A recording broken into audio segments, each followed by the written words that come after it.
O relator do caso do Sérgio Moro no Tribunal Regional Eleitoral do Paraná, o juiz Luciano Carrasco Falavinha, votou contra a cassação do ex-ministro da Justiça, do ex-juiz da Lava Jato.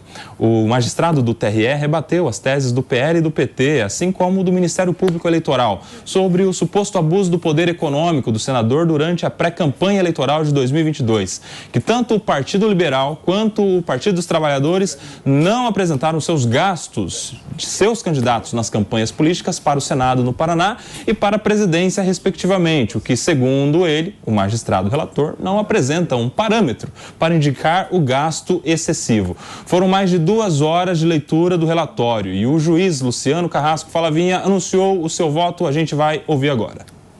A análise condensada de tudo aquilo que se viu nesse processo induz a conclusão segura da improcedência do pedido. O juiz deve aplicar o direito e se ater ao que tem nos autos e seguir a lei, independentemente do juízo popular sobre este ou aquele caso ou pessoa, ainda mais com evidente ampla polaridade na sociedade atual e os reflexos da justiça midiática. Não houve abuso do poder econômico, não houve prova de caixa 2, muito menos abuso dos meios de comunicação. O relator disse que não existe parâmetro para afirmar que o investigado teria gastado indevidamente. Falavinha se manifestou em um longo voto, rebatendo as acusações contra o juiz Sérgio Moro. Nós temos mais um trecho, Fernanda? Nós vamos rodar agora. Vamos acompanhar.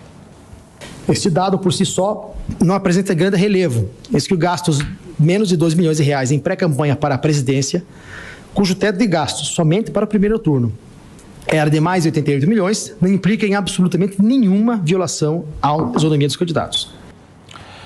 Pois é, vocês viram aí manifestações do relator do caso no Tribunal Regional Eleitoral. Vamos começar aqui com a Cássio Miranda, que está acompanhando de perto esse julgamento. Dá uma explicada geral aí para a nossa turma, Cássio. Bom dia, Coba, bom dia, audiência, bom dia aos meus colegas. É importante a gente lembrar o seguinte: primeiro, são 2 denúncias contra o Sérgio Moro. Elas foram unidas, uma denúncia do PL do Bolsonaro e uma denúncia do PT do Lula. Portanto, eles deram as mãos contra o Sérgio Moro. E o que eles questionam é o fato do Sérgio Moro anteriormente ter sido candidato à presidência. E quando a gente olha para cada um dos cargos, cada um destes tem um limite financeiro a ser gasto na campanha. E é óbvio, o limite financeiro a ser gasto numa campanha à presidência da República é muito maior que o limite financeiro a ser gasto por um candidato ao Senado no Paraná. E no entendimento do PL e do PT, isso teria trazido uma vantagem econômica, uma vantagem financeira ao Sérgio Moro.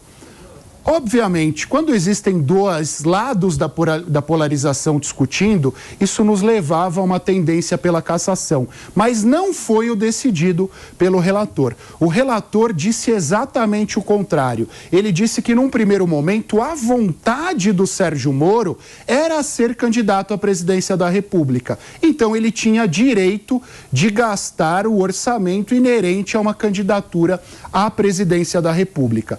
Por uma conjuntura política que não foi vontade do Sérgio Moro, ele não conseguiu ser candidato à presidência. E aí restou a alternativa de ser candidato à presidência, ao Senado, aliás, do Paraná. Então, por isso que ele gastou de acordo com a expectativa que ele tinha naquele momento, por circunstâncias alheias à sua vontade, essa expectativa deixou de existir. Por isso, repito, o relator, o primeiro voto de 7 foi pela absolvição do Sérgio Moro e pela sua manutenção como senador do Paraná. Significa, ainda faltam 6 para votar, Mano Ferreira. O primeiro já foi a favor da tese do Sérgio Moro e, mais do que isso, com argumentos que você adiantou ontem aqui no nosso Morning Show. Tá aí, Mano Diná. Nós temos o PP Diná, estamos também agora o Mano Diná no Morning. Pois é, Cuba. Bom dia aos amigos, bom dia à nossa audiência.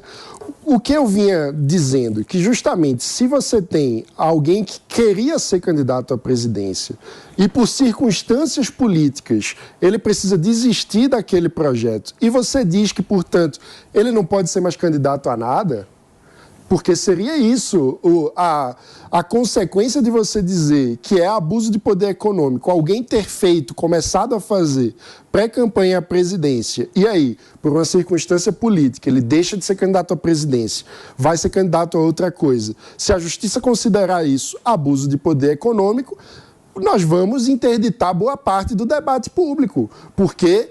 inclusive o próprio relator mencionou outros casos. O Eduardo Leite foi pré-candidato à presidência pelo PSDB, perdeu a prévia e foi candidato ao governo do Rio Grande do Sul. Nós temos inúmeros outros casos. O próprio Luciano Bivar foi pré-candidato à presidência pela União Brasil e depois foi candidato a deputado federal, um cargo ainda com o teto de gasto ainda menor. O André Janones foi pré-candidato à presidência, abandona a pré-candidatura e se torna candidato a deputado. Isso é comum, inclusive até nos âmbitos municipais, muitas vezes você tem especulações sobre pré-candidaturas a prefeito que depois acabam não se confirmando por diversas circunstâncias que são próprias da política. Então, tratar a pré-candidatura como se fosse má-fé, eu diria que seria até, curiosamente, uma espécie de criminalização da política, que é algo que acusam muitas vezes o Sérgio Moro de ter praticado como juiz. A política tem dessas coisas. Muitas vezes um projeto não vinga. E aí o protagonista daquele projeto se adapta e é candidato a outra coisa. Isso não pode ser criminalizado. Mas daí, Palumbo, o problema não é você ser pré-candidato a alguma coisa e ser depois candidato a outra. Ser pré-candidato a presidente e depois ser candidato ao Senado. O problema é você, como pré-candidato a presidente, gastar um tanto que vai depois superar o teto de gastos que uma candidatura menor exige.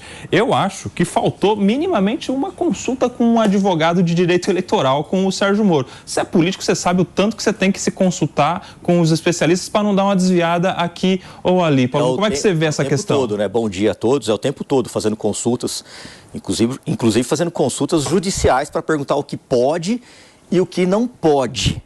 Vou dar só um exemplo. Delegados de polícia, pela lei, 6 meses tem que se afastar. Mas se ele concorrer à vereança por outra cidade, são 3 meses ou 6 meses? Ninguém sabe responder isso. Então nós fizemos uma consulta e o tribunal depois fala, não, você pode, até para não correr em nenhum tipo de erro. A justiça eleitoral, comparando com a polícia, é igual uma corregedoria. Ela é firme, ela é dura e ela não dá boi, não. Eu posso garantir isso para vocês. Por quê? Porque eu não usei fundo. E mesmo assim, tive que me explicar de contratação de pessoas em outras cidades. Ou seja, eu falei assim, mas o dinheiro é meu. Como é que estão me questionando isso? Eu não me conformava a princípio. Não, mas depois eu vi que era uma prática normal de todos. Para quem usa o fundo partidário eleitoral, é pior ainda. Se você comprar um copo d'água, você tem que apresentar essa nota fiscal lá. Ele vai como gasto de campanha. É uma legislação extremamente dura. Agora, o juiz, ele abriu um belo de um precedente. Foi uma vitória aí na batalha que o Sérgio Moro conseguiu, né? Ele falou bem, ele falou que o juiz tem que se manter distante das partes, não pode ouvir o clamor público e deu o voto de acordo com as suas convicções, que abriu um belo precedente para o Sérgio Moro. Agora, esse detalhe de abrir um precedente também pode ser perigoso, né, Cássio? Porque se abre esse precedente, se esse voto, no final das contas, for o voto vencedor, o que vai ter de gente pré-candidato à presidência da República em 2026 gastando um tanto de dinheiro para depois se candidatar a deputado, não vai ser brincadeira, né?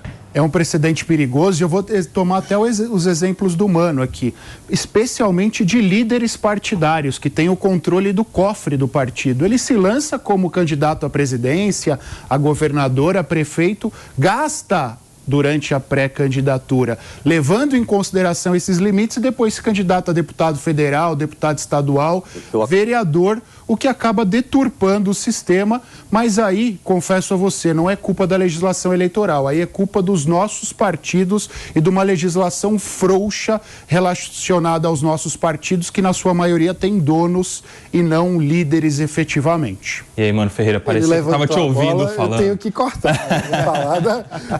a reforma da governança partidária é essencial. O principal ponto da reforma política, na minha visão. É uma utopia isso, né? Mas quem decide são os donos. Temos que O Mano é um sonhador. Mas eu espero, eu concordo com você. Eu concordo com você. Um dia, como a lei da ficha limpa foi um resultado da sociedade pressionando a classe política, a gente precisa colocar algumas bandeiras. Mas um ponto que eu acho importante nesse outro debate é fazer a separação do dolo, né? Ou seja, da intenção. Porque uma coisa é você confirmar, comprovar que seria, na verdade, uma pedalada para fraudar o limite do teto de gasto da candidatura. Você dizer que, desde o princípio, o projeto da pré-candidatura presidencial, na verdade, tinha como objetivo catapultar a visibilidade de uma candidatura ao Senado. Na minha opinião, não é diante disso que estamos lidando no caso Sérgio Moro, até porque tem outros elementos. Ele troca de partido, ele sai do Podemos, então ele sequer foi candidato pelo mesmo partido que ele fez a pré-campanha. Além disso, antes de se tornar pré-candidato ao Senado pelo Paraná, ele tentou ser pré-candidato por São Paulo e não conseguiu. Ou seja, você dizer que um percurso cheio de pedras no caminho foi metodicamente pré-planejado com o objetivo de fraudar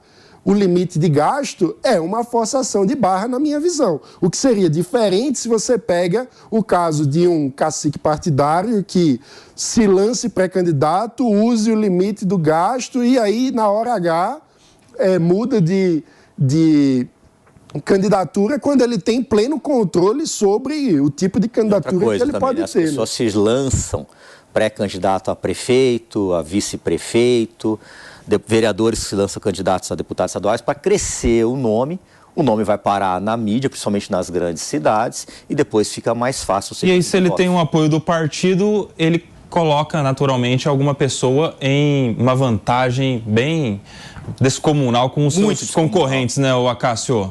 Exatamente, porque a gente estava falando, o Mano bem ponderou.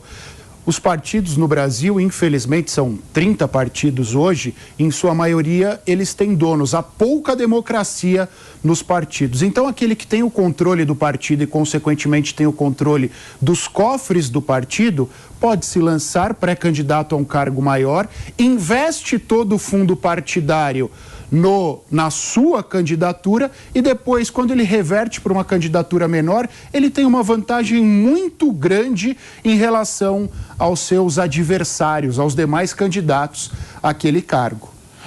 Um bolão aqui para fechar. O julgamento volta amanhã com o voto vista do revisor, no caso, do segundo a votar. O que você acha, Mano Ferreira? Qual a sua aposta, já que você está acertando tudo esse programa? Mano Diná, no Morning Show. Minha aposta é que se ele pediu vista é para discordar. Então ele vai abrir divergência e a tendência que todo mundo fala é pela cassação. Há toda a movimentação no mundo político pela cassação, mas na minha visão é uma forçada de barra. Rapidinho, Acácio e Palumbo. Me surpreendeu o voto do relator, eu acho que surpreendeu também o revisor, por isso que ele pediu vistas, porque eu esperava um 7-0. Já está desenhado pelo menos um 6-1, pode ser que a situação mude. E aí, Palumbo? Concordo com o Mano. A expectativa era de cassação, né? Mas vamos aguardar.